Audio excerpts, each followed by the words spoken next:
نحمد و نصلی علی رسولہ الکریم اما بعد فاعوذ باللہ من الشیطان الرجیم بسم اللہ الرحمن الرحیم رب اشرح لی صدری ویسر لی امری واحلل عقدۃ من لسانی یفقہوا قولی رب زدنی علما۔ آئیے سورہ المؤمنون کا آغاز کرتے ہیں۔ آیت نمبر 1۔ قد افلح المؤمنون، یقیناً ان مؤمنوں نے فلاح پا لی۔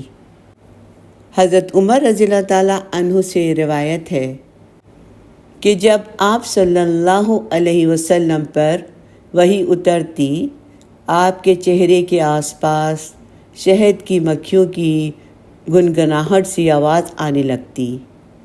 ایک دن آپ صلی اللہ علیہ وسلم پر وحی نازل ہوئی تو تھوڑی دیر کے بعد آپ نے قبلے کی طرف منہ کر کے دونوں ہاتھ اٹھا کر دعا کی، اے اللہ ہمیں زیادہ کر تھوڑے نہ رہنے دے، ہمیں عزت عطا فرما، ہمیں ذلیل نہ رکھ، ہمیں عطا کر اور محروم نہ رکھ، ہمیں دوسروں پر مقدم اور دوسروں کو ہم پر مقدم نہ کر، ہمیں خوش کر دے اور ہم سے خوش ہو جا۔ اس دعا کے بعد آپ صلی اللہ علیہ وسلم نے فرمایا، مجھ پر 10 آیتیں نازل ہوئی ہیں، جو ان پر عمل کرے گا جنت میں داخل ہوگا۔ پھر آپ صلی اللہ علیہ وسلم نے سورہ المؤمنون کی ابتدائی 10 آیتیں پڑھی۔ اللہ تعالیٰ نے پہلی آیت سے لے کر 11 آیت تک مومنوں کی وہ صفات بیان کی ہیں جن سے متصف ہونے کی صورت میں ان سے فلاح اور کامیابی کا وعدہ کیا گیا ہے، اور اس فلاح سے مراد جہنم سے نجات اور حصول جنت ہے۔ جیسے کہ سورہ آل عمران آیت نمبر 185 میں اللہ تعالیٰ نے فرمایا، جو شخص جہنم سے دور کر دیا گیا اور جنت میں داخل کر دیا گیا وہ کامیاب ہو گیا۔ اگلی آیات میں مومنین کی صفات بیان کی جا رہی ہیں کہ فلاح اور کامیابی کن مومنین کو ملے گی۔ آیت نمبر 2۔ الذین هم فی صلاتہم خاشعون، جو اپنی نمازوں میں خشوع اختیار کرنے والے ہیں۔ اس آیت میں پہلی صفت بیان کی جا رہی ہے وہ یہ کہ مومنین اپنی نمازوں میں خشوع اختیار کرتے ہیں، یعنی سکون اور اطمینان کے ساتھ نماز پڑھتے ہیں، ادھر ادھر نہیں جھانکتے، ان کے دلوں پہ رقت طاری ہوتی ہے، اور بعض اوقات اللہ کے خوف سے ان کی آنکھوں سے آنسو جاری ہوتے ہیں۔ نماز میں خشوع کی اسی اہمیت کے پیش نظر بعض علماء نے اسے فرض قرار دیا، یعنی اللہ کے سامنے خشوع خضوع کے ساتھ نماز پڑھنا ضروری ہے۔ اللہ تعالیٰ نے سورہ طٰہٰ آیت نمبر 14 میں فرمایا، میرے نبی مجھے یاد کرنے کے لیے نماز قائم کیجیے۔ اس لیے اگر کوئی شخص نماز میں خشوع نہیں اختیار کرتا ہے بلکہ اس کا دل غافل رہتا ہے، ذہن میں مختلف خیالات چل رہے ہوتے ہیں، تو اس نے نماز کی غرض اور غایت کو پورا نہیں کیا۔ کامیاب اور بامراد ہونے کے لیے ہمیں اپنی نمازوں میں عاجزی اختیار کرنی چاہیے۔ آئیے اب دیکھتے ہیں کہ خشوع کس کیفیت کا نام ہے۔ خشوع ایسی کیفیت کا نام ہے کہ انسان کے دل کے اندر عاجزی اور انکساری کا احساس ہو کہ میں اپنے رب کے سامنے کھڑا ہوں، اور اس وجہ سے اس کے سارے اعضاء بھی پرسکون ہوں، یعنی اندر بھی سکون اور باہر بھی سکون۔ خشوع میں عام طور پہ یہ سمجھا جاتا ہے کہ شاید بہت روتے ہوئے نماز پڑھنا خشوع ہے۔ رونا ہی خشوع نہیں، وہ بھی اس کا ایک حصہ ہے، لیکن اصل چیز تو دل ہے، یعنی دل کا حاضر ہونا، دل کا متوجہ ہونا اور اعضاء کا پرسکون ہونا۔ ایک چیز باطن سے تعلق رکھتی ہے اور ایک ظاہر سے تعلق رکھتی ہے۔ ظاہر میں انسان حرکت بار بار نہ کرے، ادھر ادھر نہ ہلے، اللہ کی طرف متوجہ ہو کر نماز پڑھے، نماز میں زیادہ حرکت نہ کرے۔ جیسے اگر کوئی چیز کسی کو مجبوراً اٹھانی پڑے یا رکھنی پڑے یا ٹیشو لینا پڑے تو اس کو دونوں ہاتھوں سے نہ کھولیں، یعنی بس جس طرح ایک ہاتھ سے استعمال کریں، پھر اس طرح بار بار کپڑے سنوارنا، آگے پیچھے کرنا، ان سب چیزوں سے گریز کریں۔ یہ ساری چیزیں خشوع کے خلاف ہیں۔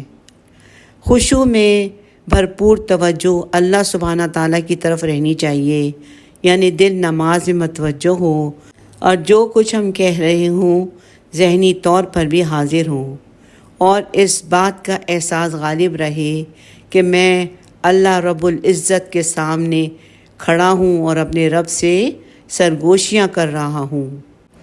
نماز خشوع کے بغیر ایسی ہے جیسا کہ روح کے بغیر جسم، یعنی ایک لاشا سا ہے، ایک ڈھانچہ سا ہے جس کے اندر کوئی جان نہیں۔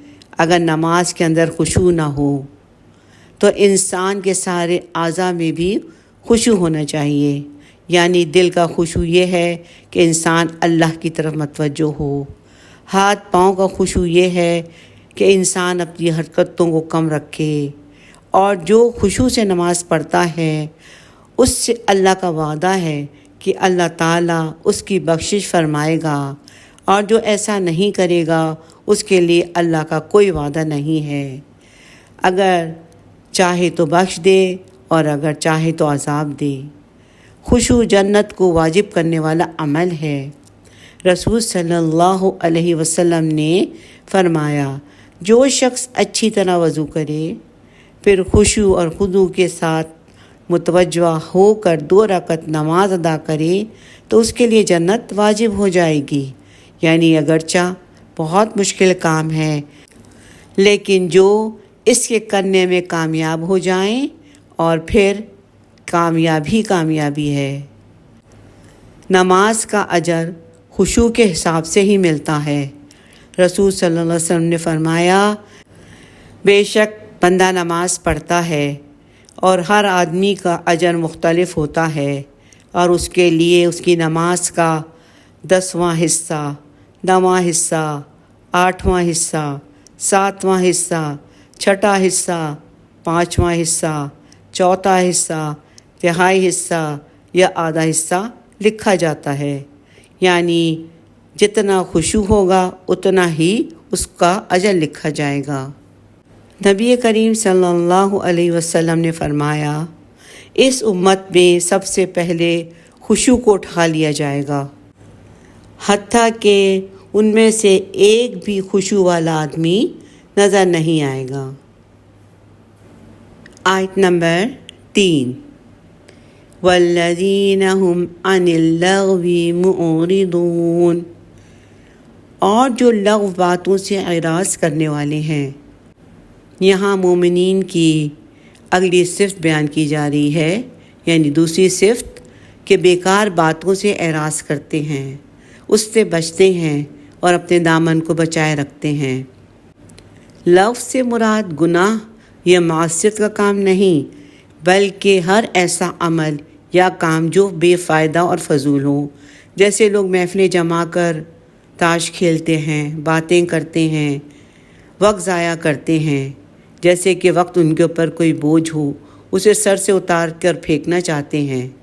انہیں احساس ہی نہیں کہ یہ وقت ہی تو انسان کا سب سے بڑا سرمایہ ہے۔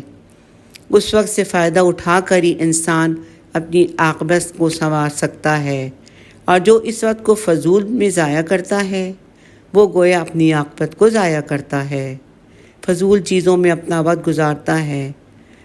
اس آیت میں مومنین صادقین کی یہ صرف بیان کی گئی ہے کہ وہ مہلت زندگی کو اپنا قیمتی سرمایہ سمجھتے ہیں۔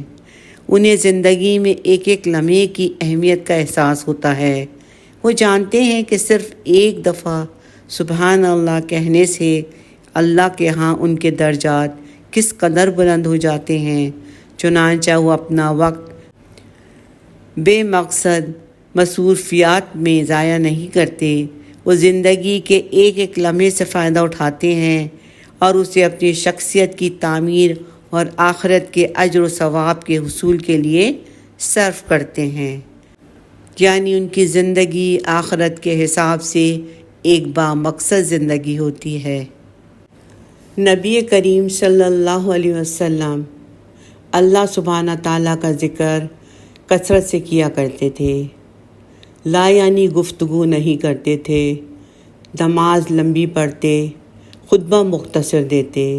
اسلام کا حسن یہ ہے کہ انسان بے فائدہ چیزوں کو چھوڑ دے۔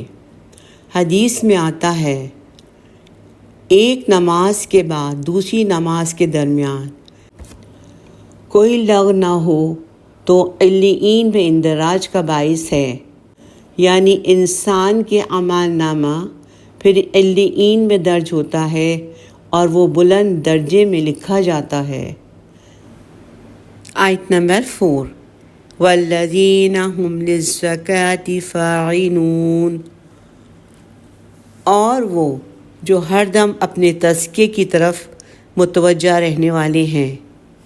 کامیاب اور بامراد اہل ایمان کی تیسری صفت بیان ہو رہی ہے کہ وہ تزکیہ نفس کرتے ہیں۔ یہاں زکوٰۃ کا لفظ اصطلاحی معنی میں نہیں بلکہ اپنے لغوی معنی میں آیا ہے، یعنی اس سے مراد تزکیہ نفس ہے، اس لیے کہ یہ ابتدائی مکی دور کی صورت ہے اور اس وقت تک زکوٰۃ ادا کرنے کا بھی کوئی تصور نہیں تھا۔ ویسے بھی قرآن حکیم میں زکوٰۃ کے ساتھ عموماً لفظ آیا ہے ایتاء الزکوٰۃ، تو اس آیت کا مفہوم یہ ہے کہ اللہ کے مومن بندے ہر وقت اپنے نفس کے تزکیے کے لیے کوشاں رہتے ہیں اور اپنے دامن کے داغ دھبے دھونے کے بارے میں فکر مند رہتے ہیں۔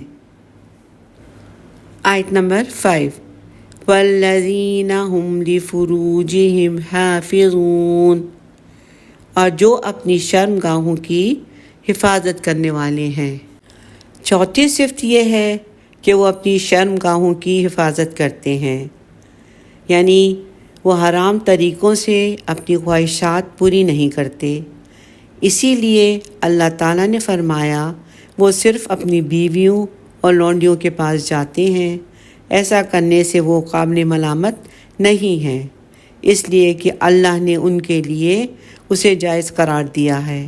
اور فعل زنا کی شدت سے قباحت کو واضح کرنے کے لیے اللہ تعالیٰ نے آگے فرمایا کہ جو لوگ حلال کی حدود پھیلانے کی کوشش کریں گے وہ اللہ کی نگاہ میں ظالم ہوں گے۔ یہاں قابل توجہ بات یہ ہے کہ اللہ تعالیٰ نے بندے کی فلاح اور کامیابی کو شرمگاہ کی حفاظت کے ساتھ مشروط کر دیا اور اس کی حد درجہ تک اہمیت ظاہر کرنے کے لیے کہا کہ جو اپنی شرم گاہوں کی حفاظت نہیں کرے گا فلاح نہیں پائے گا اور قابل ملامت ہوگا، نیز ظالموں میں سے ہوگا۔ اور عفت اور پاک دامنی کی شدید اہمیت کے پیش نظر اللہ تعالیٰ نے مومنوں کو نگاہیں نیچی رکھنے اور شرم گاہوں کی حفاظت کا حکم دیا ہے۔ آیت نمبر 6 إلا على أزواجهم أو ما ملكت أيمانهم فإنهم غير ملومين، سوائے اپنی بیویوں یا اپنی لونڈیوں کے تو ایسے لوگوں پر کوئی ملامت نہیں۔ اسلام ایک دین فطرت ہے اور نکاح کو اسی لیے نبی صلی اللہ علیہ وسلم نے اپنی سنتوں میں ایک سنت قرار دیا ہے۔ تو مومنین اپنی جائز خواہشات کو پوری کرنے کے لیے اپنی بیویوں یا اپنی لونڈیوں کے سوائے کہیں اور نہیں جاتے۔ آیت نمبر 7، فَمَنِ ابْتَغَىٰ وَرَاءَ ذَلِكَ فَأُولَٰئِكَ هُمُ الْعَادُونَ۔ تو جو کوئی بھی اس کے علاوہ کچھ چاہے گا تو ایسے لوگ ہی حد سے بڑھنے والے ہیں۔ یعنی اس سلسلے میں جو حلال اور جائز طریقے سے ہٹ کر کوئی اور راستہ اختیار کرے گا وہ گناہ اور زیادتی کا مرتکب ہوگا۔ آیت نمبر 8، وَالَّذِينَ هُمْ لِأَمَانَاتِهِمْ وَعَهْدِهِمْ رَاعُونَ، اور جو اپنی امانتوں اور اپنے عہد کی حفاظت کرنے والے ہیں۔ اس آیت میں 2 صفات بیان کی گئی ہیں، یعنی 5ویں صفت امانتوں کی پاسداری اور 6ٹھی صفت ایفائے عہد یعنی عہد کو پورا کرنا۔ امانت اور عہد و پیمان کا ذکر قرآن مجید میں بار بار آیا ہے۔ امانت اور عہد ہر اس کام کا مجموعہ ہے جو انسان اپنے ذمے لیتا ہے، یعنی کوئی بھی ڈیوٹی، کوئی بھی وعدہ، کوئی بھی بات جو ہم مان جاتے ہیں کہ ہاں میں کروں گا، خواہ وہ دین کا قول و فعل ہو یا دنیا کا قول و فعل ہو، اسے پورا کرنا ضروری ہے۔ آیت نمبر 9، وَالَّذِينَ هُمْ عَلَىٰ صَلَوَاتِهِمْ يُحَافِظُونَ، اور جو اپنی نمازوں کی حفاظت کرتے ہیں۔ نمازوں کی حفاظت کا مطلب ہے کہ ان کو وقت پر ان کی شرائط کے ساتھ ادا کرتے ہیں، یعنی 5 فرض نمازیں وقت پر باجماعت ادا کرتے ہیں، طہارت پوری طرح سے کرتے ہیں، یعنی اچھے طریقے سے وضو کرتے ہیں، اس کے بعد رکوع اور سجدے میں جلدی نہیں کرتے، نماز کی دیگر شرائط اور آداب کا لحاظ رکھتے ہیں۔ شروع میں بھی اور آخر میں بھی نماز کا ذکر کیا گیا ہے، تو نماز کے آغاز میں خشوع کا ذکر ہے اور اختتام میں حفاظت کا ذکر، یعنی عاجزی کے ساتھ نماز میں داخل ہوتے ہوئے ساری شرائط پوری کرتے ہوئے نماز ادا کر کے اس سے فارغ ہوتے ہیں۔ رسول اکرم صلی اللہ علیہ وسلم نے فرمایا، 5 باتیں ہیں جو ان کو ایمان کے ساتھ بجا لایا جنت میں داخل ہوگا۔ جس نے 5 نمازوں کی اور اس کے وضو کی، رکوع کی، سجود کی اور اوقات کے ساتھ حفاظت کی، پھر رمضان کے روزے رکھے، بیت اللہ کا حج کیا، زاد راہ کی اگر طاقت ہو تو، اور خوش دلی کے ساتھ زکوٰۃ ادا کی، تو ایسا شخص جنت کا وارث ہے۔ اللہم ربنا جعلنا منہم، آمین۔ آیت نمبر 10 and 11۔ آیت نمبر 10، اولئک ھم الوارثون، یہی لوگ ہیں جو وارث ہوں گے۔ آیت نمبر 11، الذین یرثون الفردوس ھم فیہا خالدون، وہ وارث ہوں گے ٹھنڈی چھاؤں والے باغات کے اور اس میں ہمیشہ ہمیش رہیں گے۔ سبحان اللہ۔ یہی وہ 6 صفات ہیں جو کسی انسان میں پائی جاتی ہیں تو وہ مومن کامل ہو جاتا ہے، کامیاب اور کامران بنتا ہے اور فردوس بری کا حقدار ہوتا ہے۔ اللہ تعالی ہمیں انہی میں سے بنا دے، آمین یا رب العالمین۔ اللہم ربنا جعلنا منہم، آمین۔ آئیے مختصراً دیکھتے ہیں مومن کامل کی خصوصیات جو جنت کا وارث ہوگا۔ آئے پہلی خصوصیت اس کی یہ ہے کہ وہ اپنی نمازوں میں خشوع اختیار کرتے ہیں، اور دوسری وہ لغو باتوں سے دور رہتے ہیں، اور تیسری یہ کہ وہ ہر دم اپنے تزکیہ نفس کی طرف متوجہ رہتے ہیں، اپنا تزکیہ نفس کرتے رہتے ہیں۔ چوتھا یہ کہ وہ اپنی شرمگاہوں کی حفاظت کرتے ہیں، فطری تقاضے پورے کرنے کے لیے کوئی ناجائز طریقے نہیں استعمال کرتے۔ پانچویں خصوصیت یہ کہ اپنی امانتوں کی پاسداری کرتے ہیں، اور چھٹا یہ کہ وہ ایفاء عہد کرتے ہیں، یعنی وہ اپنے وعدے کے پکے ہوتے ہیں۔ یہی لوگ جنت کے وارث ہوں گے۔ آیت نمبر 12۔ وَلَقَدْ خَلَقْنَا الْإِنسَانَ مِنْ سُلَالَةٍ مِّن طِينٍ۔ ہم نے پیدا کیا انسان کو مٹی کے خلاصے سے۔ اگلی آیات میں اللہ تعالیٰ نے اپنی کمال قدرت اور غایت حکمت کو ثابت کرنے کے لیے انسان کی تخلیق کے مختلف مراحل بیان کیے ہیں۔ اس آیت کا ایک مفہوم تو یہ ہے کہ حضرت آدم علیہ السلام کو براہ راست مٹی کے جوہر سے تخلیق کیا گیا، اور پھر پوری نسل انسانی چونکہ ان کی اولاد تھی، اس لیے اپنی تخلیق کے حوالے سے ہر انسان کو گویا اسی مادہ تخلیق یعنی مٹی سے نسبت ٹھہری۔ اور دوسرا مفہوم یہ ہے کہ انسان کی خوراک تو مٹی ہی سے حاصل ہوتی ہے، یعنی مٹی پانی کے ساتھ ملی تو پودے پیدا ہوئے جنہیں انسان نے کھایا اور خون بنا۔ اس خون سے اللہ تعالیٰ فرما رہے ہیں ہم نے نطفہ پیدا کیا۔ آیت نمبر 13۔ ثم جعلناه نطفة في قرار مكين۔ پھر ہم نے اسے بوند کی شکل میں ایک محفوظ ٹھکانے میں رکھا۔ رحم مادر کو ایک محفوظ ٹھکانہ قرار دے دیا گیا ہے جس کی دیواریں بہت مضبوط ہوتی ہیں۔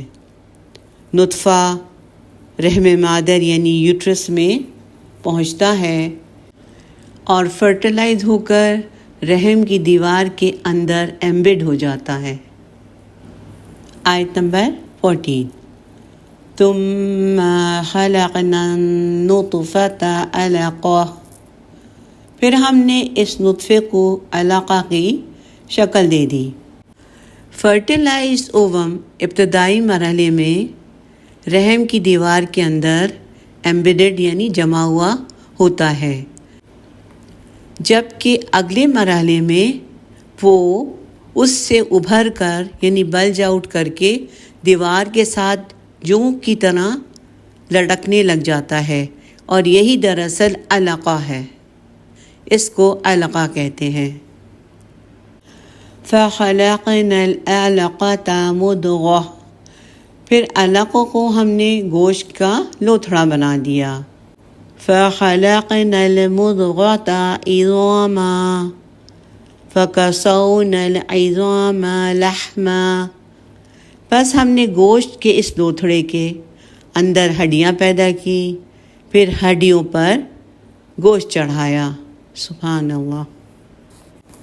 ثم انشأناه خلقا آخر۔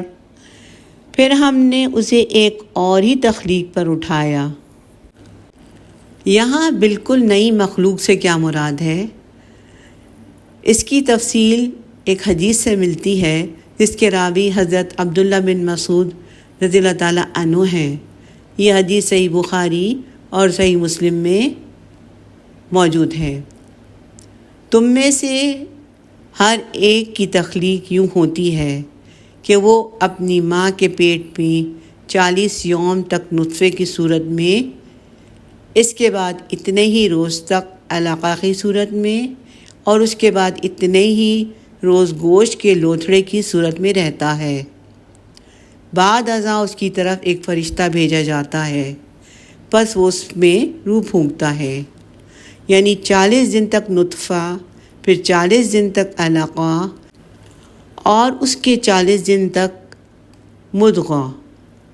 120 دن یعنی 4 ماہ میں یہ 3 مراحل مکمل ہونے کے بعد اللہ تعالیٰ ایک فرشتے کو بھیجتے ہیں جو عالم ارواح سے اس کی روح لا کر اس کے جسم میں ملا دیتے ہیں۔ یوں ایک نئی مخلوق وجود میں آتی ہے، یعنی اب تک وہ ایک جسم تھا، لیکن اس روح کے پھونک جانے کے بعد وہ انسان بن گیا۔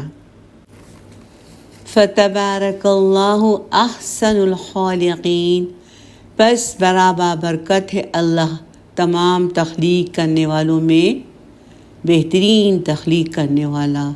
بے شک انسان کی تخلیق کے جو مراحل ہیں ان کا خلاصہ کچھ اس طرح سے ہے کہ اللہ فرماتے ہیں کہ ہم نے انسان کو مٹی کے خلاصے سے پیدا کیا، یعنی مٹی پانی کے ساتھ ملی تو پودے پیدا ہوئے، جنہیں انسان نے کھایا تو خون بنا۔ اس خون سے ہم نے نطفہ پیدا کیا اور اس نطفے کو رحم مادر میں پہنچایا، جہاں جا کر اللہ کے حکم سے ٹھہر گیا۔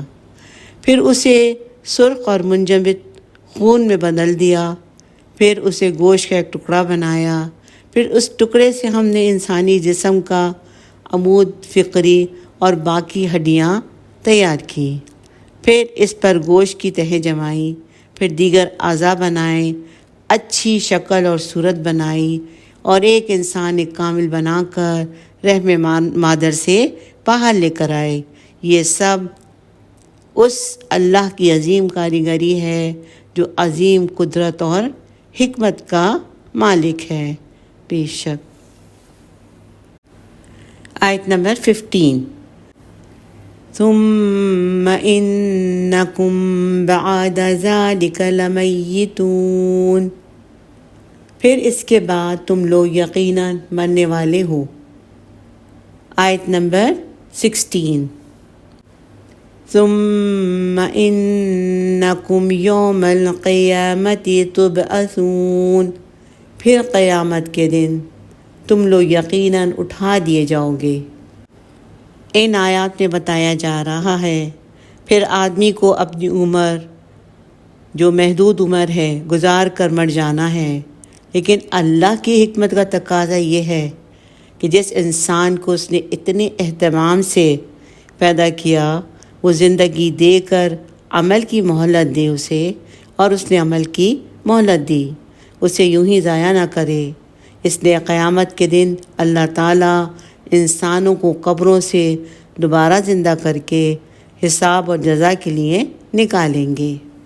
علماء فرماتے ہیں کہ انسانی تخلیق کی یہ آیات گویا حیات انسانی کے مختلف مراحل کا بہترین اور جامع ترین بیان ہے جو ان آیات میں آیا ہے۔ اس موضوع پر قرآن حکیم کا یوں سمجھے کہ کلائمیکس ہے۔ آیت نمبر 17، وَلَقَدْ خَلَقْنَا فَوْقَكُمْ سَبْعَ طَرَائِقَ، اور ہم نے تمہارے اوپر 7 راستے بنائے۔ عام طور پر 7 طرائق کے 7 آسمان مراد لیے جاتے ہیں۔ قرآن کریم عام طور پر انسانوں کی پیدائش کا ذکر کرنے کے بعد آسمانوں اور زمین کی پیدائش کا ذکر کرتا ہے۔ اللہ تعالیٰ نے سورۃ المؤمن آیت نمبر 57 میں فرمایا، لا خلق السماوات والارض اکبر والارض اکبر من خلق الناس وما كنا عن الخلق غافلین، اور ہم اپنی مخلوق سے غافل نہیں ہیں۔ جیسے اللہ تعالیٰ نے آیت نمبر 57 میں فرمایا، آسمانوں اور زمین کی پیدائش یقیناً انسان کی پیدائش سے بہت بڑا کام ہے، اور اس سے مقصود اللہ تعالیٰ کے کمال قدرت کا اظہار ہوتا ہے، یعنی اللہ تعالیٰ اپنے کمال قدرت کا یہاں پر اظہار کر رہے ہیں۔ چنانچہ یہاں بھی انسان کی تخلیق کا ذکر کرنے کے بعد بنی نوع انسان کو مخاطب کر کے فرمایا کہ ہم نے تمہارے اوپر 7 آسمان بنائے ہیں اور ہم اپنی مخلوقات سے غافل نہیں ہیں، جبھی تو سارے عالم کا نظام بہترین طریقے سے اور خوبی سے چل رہا ہے، ورنہ فساد برپا ہو جاتا اور ہر چیز تباہ و برباد ہو جاتی۔ آیت نمبر 18 وَأَنزَلْنَا مِنَ السَّمَاءِ مَاءً بِقَدَرٍ فَأَسْكَنَّاهُ فِي الْأَرْضِ وَإِنَّا عَلَى ذَهَابٍ بِهِ لَقَادِرُونَ۔ اور ہم نے آسمان سے پانی اتارا ایک اندازے کے مطابق، تو اسے ہم نے زمین میں ٹھہرا دیا اور ہم اس کو واپس لے جانے پر بھی قادر ہیں۔ پانی اللہ تعالیٰ کی بہت بڑی نعمت ہے۔ اللہ تعالیٰ نے فرمایا کہ ہم آسمان سے انسانوں کی ضرورت کے مطابق بارش نازل کرتے ہیں، پھر اسے زمین کی تہوں میں ٹھہرا دیتے ہیں اور حسب ضرورت و حکمت چشموں کے ذریعے اسے اوپر لاتے ہیں۔ اللہ تعالیٰ نے سورہ الزمر میں فرمایا آیت نمبر 21 میں، کیا آپ نے نہیں دیکھا کہ اللہ تعالیٰ آسمان سے پانی اتارتا ہے اور اسے زمین کی سوتوں تک پہنچاتا ہے۔ اللہ تعالیٰ نے آگے فرمایا اگر ہم جب چاہیں اس پانی کو ختم کر دیں۔ مفسرین لکھتے ہیں کہ یہ عظیم نعمت انسانوں سے تقاضا کرتی ہے کہ وہ اللہ تعالیٰ کا ہمیشہ شکر ادا کرتے رہیں اور ڈرتے رہیں کہ اگر شکر ادا نہ کیا تو نعمت چھینی جا سکتی ہے۔ زمین پر پانی اسی مقدار میں رکھا گیا ہے جس قدر یہاں پر اس کی ضرورت ہے۔ اگر اس مقدار سے زیادہ پانی ہو جائے تو روئے زمین سیلاب میں ڈوب جائے اور تمام انسان اور ہر چیز غرق ہو جائے۔ اگر اس کی مقدار کم ہو تو زمین پر زندگی کا وجود ہی ممکن نہ رہے۔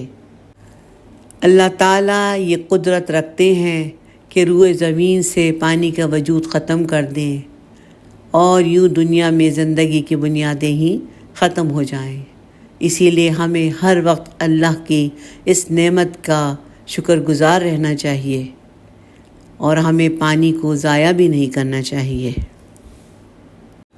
آیت نمبر 19 فَأَنشَأْنَا لَكُمْ بِهِ جَنَّاتٍ مِّن نَخِيلٍ وَأَعْنَابٍ، تو ہم نے اس سے پیدا کیے تمہارے لیے کھجوروں اور انگوروں کے باغات۔ لَكُمْ فِيهَا فَوَاكِهُ كَثِيرَةٌ وَمِنْهَا تَأْكُلُونَ، ان میں تمہارے لیے بہت سے پھل ہیں اور ان میں سے تم کھاتے ہو۔ اللہ تعالیٰ فرما رہے ہیں کہ ہم نے اس پانی کے ذریعے تمہارے لیے کھجوروں اور انگوروں کے باغات پیدا کیے جن میں مختلف ذائقے اور رنگ کے پھل پیدا ہوتے ہیں، اور ان پھلوں میں سے بعض قسم کے پھل کھانے کے طور پر بھی استعمال ہوتے ہیں۔ مفسرین لکھتے ہیں کہ کھجور اور انگور کا ذکر خاص طور پر اس لیے کیا گیا ہے کہ اہل عرب دوسرے پھلوں کی نسبت ان دونوں پھلوں کو زیادہ جانتے تھے۔ دیگر ممالک میں اللہ نے دوسرے بہت سے لذیذ نافع پھل پیدا کیے ہیں جن کا ہمیشہ ہمیں شکر ادا کرتے رہنا چاہیے۔ الحمدللہ۔ آیت نمبر 20 وَشَجَرَةً تَخْرُجُ مِن طُورِ سَيْنَاءَ، اور وہ درخت بھی ہم نے پیدا کیا جو سینا پہاڑ سے نکلتا ہے۔ اس سے زیتون کا درخت مراد ہے جو عام طور پر جزیرہ نما سینا کی پہاڑی علاقوں میں بکثرت پایا جاتا ہے۔ آگے ہے تنبت بالدہن وصبغ للآکلین، وہ تیل بھی لے کر اگتا ہے اور کھانے والوں کے لیے سالن بھی۔ یعنی زیتون کا درخت ایک ایسا درخت ہے جو طور سینا کے ارد گرد کے علاقوں میں کثرت سے ہوتا ہے۔ یعنی زیتون کا درخت جس سے تیل نکلتا ہے اور جسے کھانے والے سالن کے طور پہ بھی استعمال کرتے ہیں۔ ایک زمانے میں وسیع علاقے کی آبادی کا اپنی خوراک کے لیے بنیادی طور پر اسی زیتون پر ہی انحصار تھا، اور عام لوگ روغن زیتون میں روٹی بھگو کر کھا لیتے تھے۔ آیت نمبر 21، وَإِنَّ لَكُمْ فِي الْأَنْعَامِ لَعِبْرَةً، اور یقیناً تمہارے لیے ان چوپایوں میں بھی عبرت کا سامان ہے۔ یعنی اگر تم سمجھنا چاہو تو ان میں بھی تمہاری ہدایت کے لیے بہت سی واضح نشانیاں موجود ہیں۔ نُسْقِيكُم مِّمَّا فِي بُطُونِهَا، ہم پلاتے ہیں تمہیں ان میں سے جو ان کے پیٹوں میں ہے۔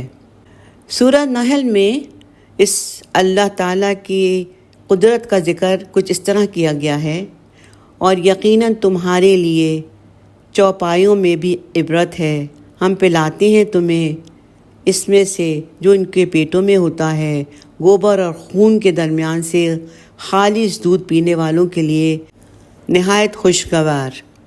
اگر ہم گائے یا بھینس کا پیٹ چاک کر دیکھیں گے تو اس کے اندر ہمیں گوبر اور خون ہی نظر آئے گا۔ یہ اللہ ہی کی قدرت ہے کہ انہی آلائشوں کے اندر سے صاف شفاف دودھ پیدا ہوتا ہے، جو انسانوں کے لیے بہت بڑی نعمت ہے۔ جب اللہ تعالیٰ کی اس نعمت اور قدرت پر غور کریں تو ایک بچوں کی نظم کے یہ اشعار بے اختیار زبان پر آ جاتے ہیں۔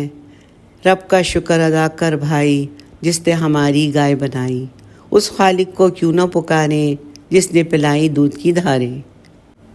آگے ہے وَلَكُمْ فِيهَا مَنَافِعُ كَثِيرَةٌ وَمِنْهَا تَأْكُلُونَ، اور تمہارے لیے ان میں بہت سے فائدے ہیں اور ان میں سے بعض کو تم کھاتے ہو۔